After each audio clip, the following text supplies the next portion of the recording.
um dia nós já jejuamos mais, mas em algum momento da nossa vida aconteceu o quê? Paramos. E essa campanha, o intuito é reativar. Então Deus quer reativar tudo aquilo que nós perdemos. Quantos creem nisso? Amém. Deus vai reativar a sua vida. Só que esse texto não fala de coisas materiais. Esse texto vai nos levar a coisas espirituais. Maior do que reativar projetos, reativar uma casa nova, um carro, reativar mansões, reativar um bom salário, reativar qualquer coisa dessa vida. É muito bom, mas Deus quer reativar a nossa vida espiritual. Deus quer reativar a sua vida espiritual. Mas por que Paulo vai escrever à igreja de Éfeso e dizer para eles: desperta, tu que dormes? O que leva o cristão a dormir? Vou tirar um pouco aqui, não sei se eu consigo tirar. Eu vou acabar batendo aqui, você vai brigar comigo bastante, né? O que leva o cristão que um dia foi cheio do Espírito Santo, o que leva o cristão que um dia foi usado na presença de Deus, a entrar no sono, a adormecer. Primeiro ponto, a igreja de Éfeso tinha vários problemas. No verso 1, nós vamos ver o primeiro problema. Volta lá no verso 1 do capítulo 5. Portanto, sejam imitadores de Deus como filhos amados. A primeira coisa que leva o cristão a entrar num sono profundo espiritual é perder a identidade de ser chamado de filho de Deus. Quando Jesus é batizado, vem o Espírito Santo sobre ele. E logo após, pastor, vem uma voz do céu dizendo o quê? Este é o meu filho amado, em que a minha alma se alegra. Primeira coisa que faz o cristão adormecer e perder um relacionamento, intimidade com Deus, é perder a identidade de filho. Então o que ele quer agora que sejam imitadores, mas como filhos amados. Ser filho amado é aquele filho que Deus olha dos céus e diz: eu me alegro com você. Eu me alegro com esse filho. Eu estou feliz com esse filho. Então a igreja de Éfeso tinha esse problema. Eles estavam tentando imitar a Cristo, imitar a Deus, seguir a Deus, mas não eram filhos amados. Tinham perdido essa identidade. Estavam no sono. O segundo problema de Éfeso, versículo 2. Olha o que está ali. E andai em amor como Cristo, que também nos amou e se entregou por nós a Deus, como oferta e sacrifício, como aroma suave. Outro problema da igreja de Éfeso: deixaram de amar uns aos outros. Não tinha mais amor entre eles. Então agora deixaram de ser filhos de Deus, aquela identidade de filho, de ser amado por Deus, e agora perderam aquele amor entre o próximo. Eles não se importavam mais uns com os outros. Viviam de qualquer maneira. Outro problema, verso 3. Entre vós não deve haver nem sequer menção de imoralidade, sexual, como também de nenhuma espécie de impureza e de cobiça, pois essas atitudes não são adequadas aos santos. Então aquela igreja que um dia foi cheia do Espírito Santo, aquele crente, aquele servo de Deus foi cheio da graça de Deus, agora passa a viver uma vida mundana, cheio de impurezas. E aí a gente questiona: Deus, por que o Senhor não fala mais comigo? Por que eu não sinto a tua presença? Nós deixamos o mundo entrar no nosso coração, na nossa vida. Veja o verso 4 agora. Não haja obscenidades, nem conversas tolas, nem gracejos imorais, que são inconvenientes, mas, ao invés disso, portai-vos com ações de graça. Segura esse versículo.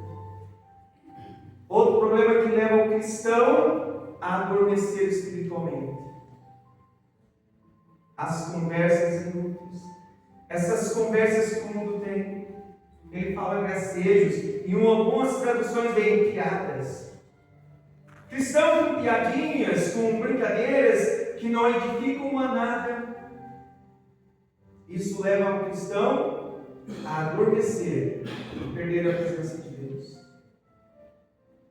No mundo contemporâneo, nós perdemos muito tempo com a internet, com vídeos, assistindo coisas que desagradam a Deus.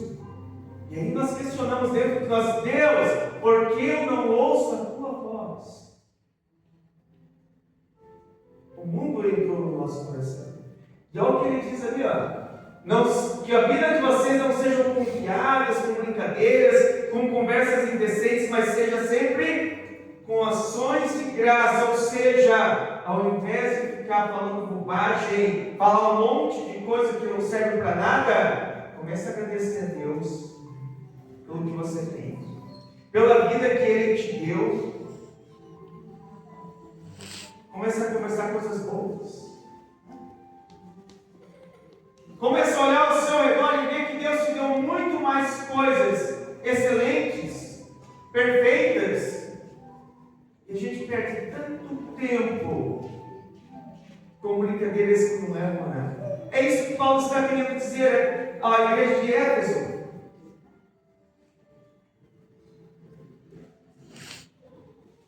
Outro problema deles, o verso 18. Essa é forte, essa todo mundo conhece. Esse versículo todo mundo conhece. E não vos embriagueis com vinho, que leva à devassidão, mas deixai-vos encher pelo Espírito. Outro problema da igreja de Éfeso eram os vícios. Vocês acham que não? Naquela época, querido, o vício maior dos seres humanos era a embriaguez, eram as bebidas. E Paulo aqui faz uma metáfora, um trocadilho, e eu já vi muitos pregadores e pastores criticando algumas pessoas que vão falar: o que eu vou dizer para vocês? O que Paulo está dizendo aqui, pastor, é o seguinte, quero traduzir para a linguagem de hoje, é como se eu dissesse para vocês: ei, quer ficar chapadão? Fica chapado com o Espírito Santo. É isso que Paulo está dizendo. Quer ficar doidão? Fica doidão, mas do Espírito Santo. É a linguagem que ele está usando. É uma linguagem pesada. Ele diz: vocês querem ficar embriagados? Não se embriaguem com vinho. Não se encham das coisas do mundo, desta vida, mas se encham do Espírito Santo. Quantos querem ser cheios do Espírito Santo? Isso vai nos levando a esse sono profundo, esse distanciamento que nós temos entre nós e Deus. Vamos ver o outro problema agora. Verso 33.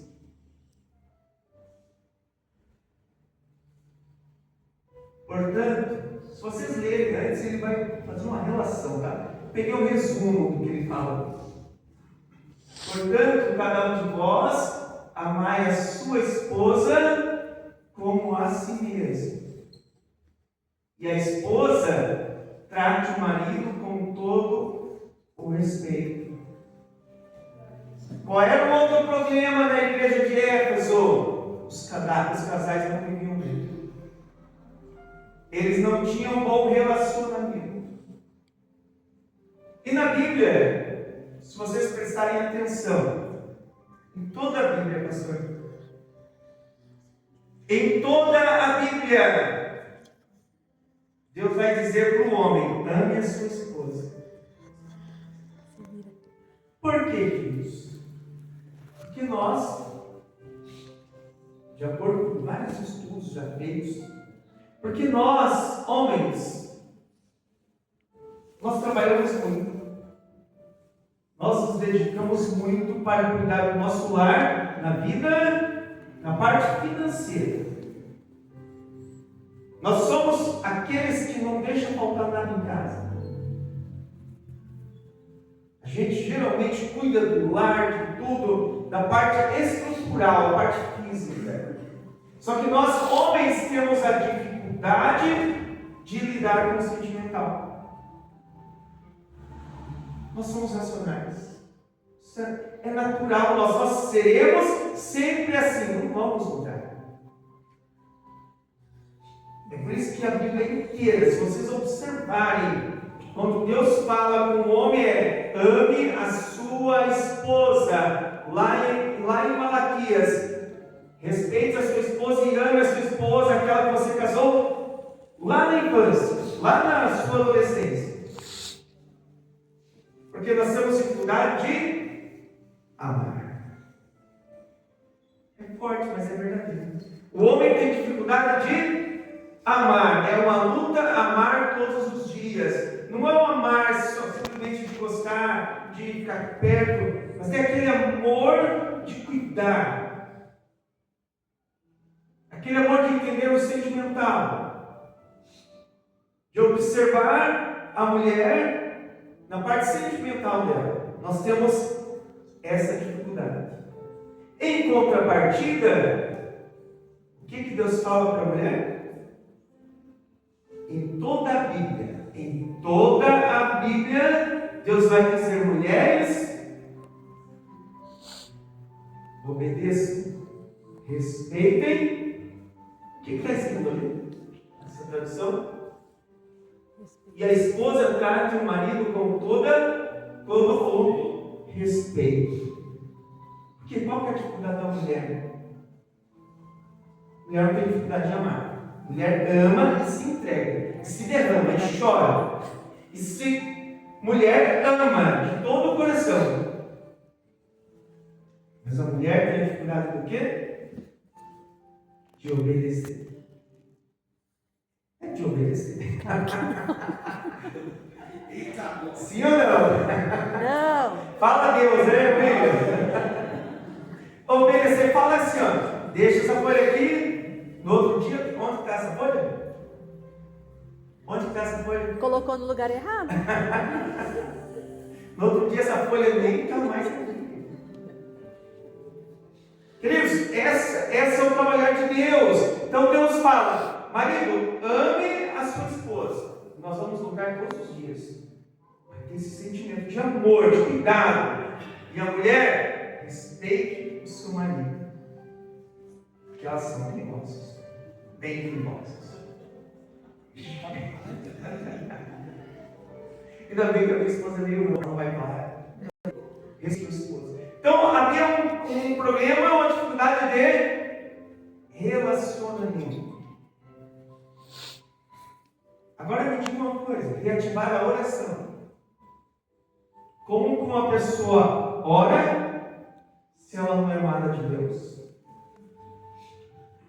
Como que uma pessoa ora se ela vive na empresa, nos vícios desse mundo. Como que uma pessoa ora enchendo o seu coração com as coisas do mundo e não do Espírito Santo? Como que uma pessoa ora se ela não tem um bom relacionamento no seu lar?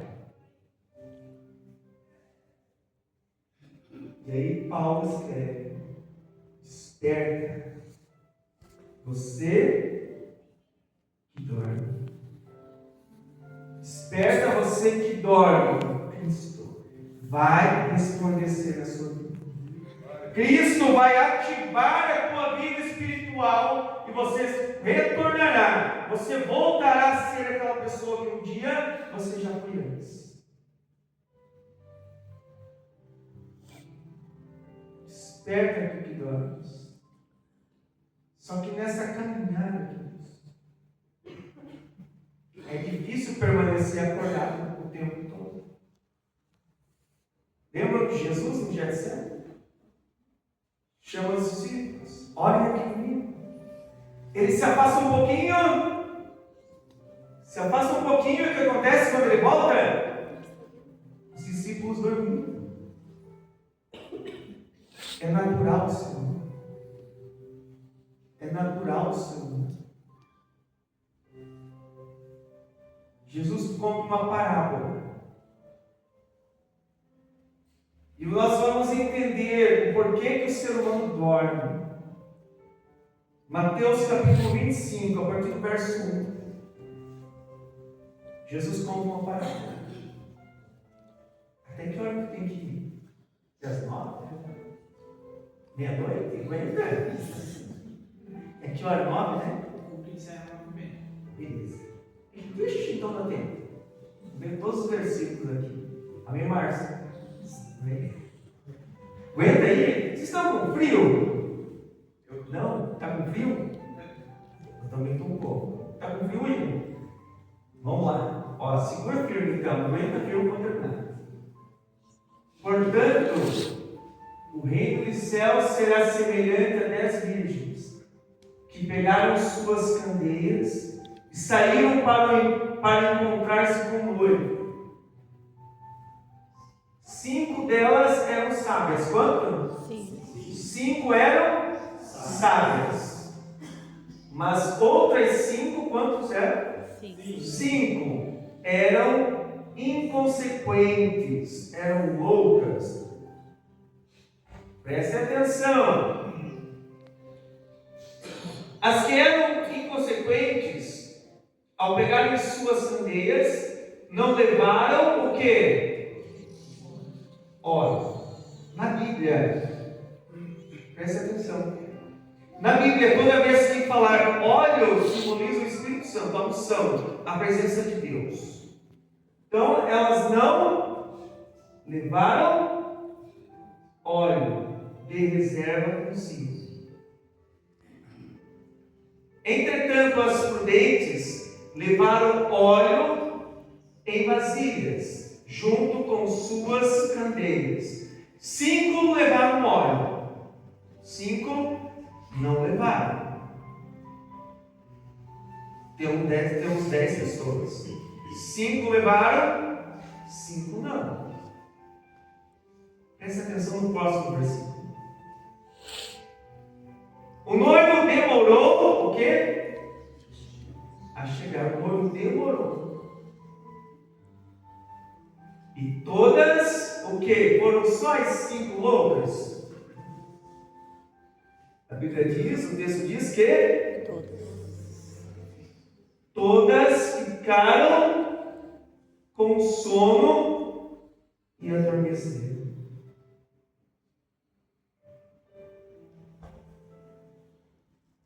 Não foram só assim. As que tinham azeite e as que não tinham azeite adormeceram.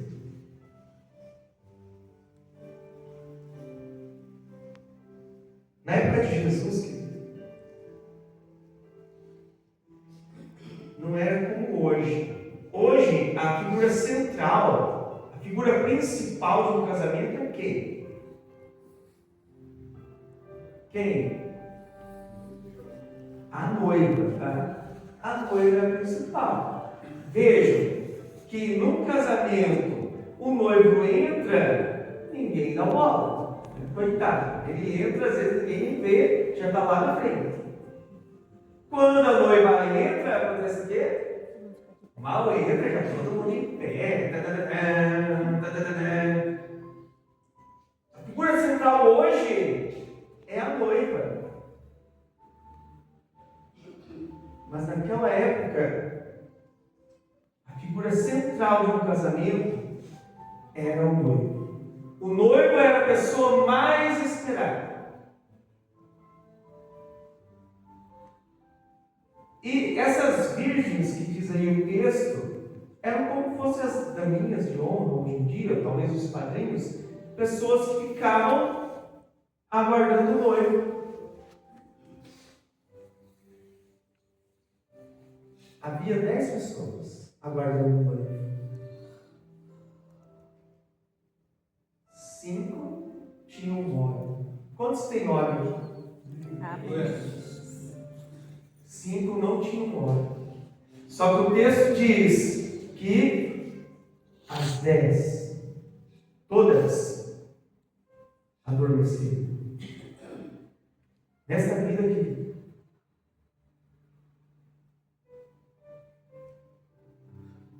todos nós estamos sujeitos a errar. Todos nós estamos sujeitos a cair no sono. O problema que havia em Éfeso, todos nós podemos passar. Todos nós estamos sujeitos a passar. E a Bíblia vai terminar essa história dizendo que quando o noivo apareceu, eis, veio o noivo, a meia-noite. Vamos continuar lendo ali. À meia-noite, ouviu-se um grito: eis que vem o noivo, sair ao seu encontro. Então todas as virgens acordaram e foram preparar suas candeias. As insensatas recorreram às sábias: dai-nos um pouco do vosso azeite, porque as nossas candeias estão se apagando. Porém, as sábias responderam: não podemos, pois assim faltará tanto para nós quanto para vós outras. Ide, portanto, aos que os vendem e comprai. Mas, saindo elas para comprar, chegou o noivo. As virgens que estavam preparadas entraram com ele para o banquete de núpcias. E a porta foi fechada. Mas, mais tarde, todavia, chegaram as virgens imprudentes e clamaram: Senhor, Senhor, abre a porta para nós. Contudo, ele lhes respondeu: com certeza vos afirmo que não vos conheço. O que aconteceu com elas? Todos nós estamos nesta vida e podemos dormir. Mas o que faltou para 5 e para as outras não?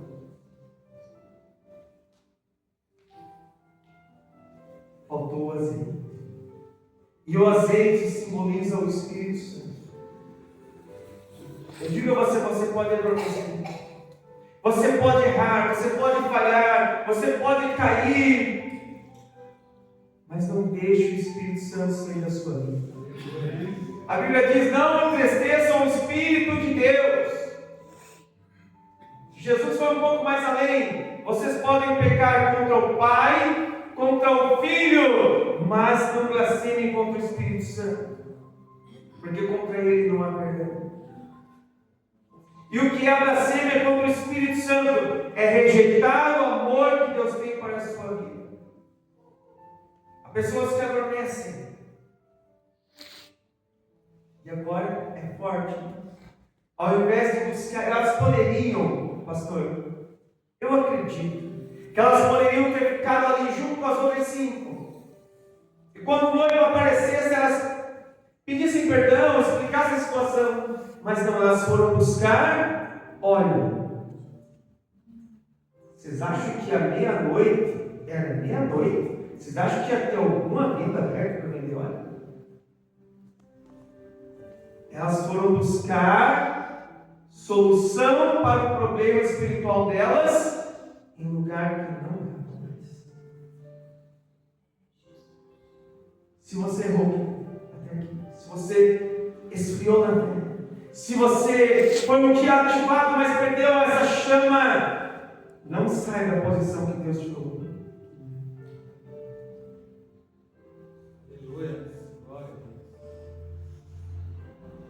Não rejeite o Espírito Santo.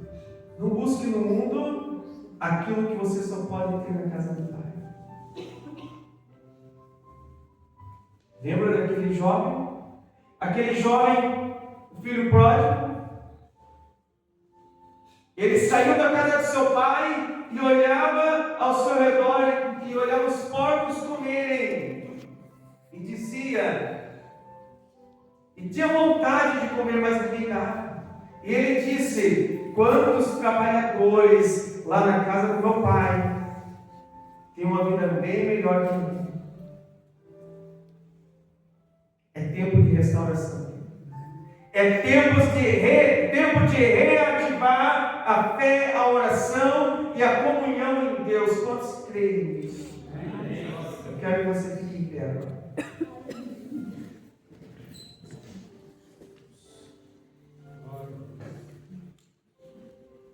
Você tem um hino? Vamos cantar? Vamos lá.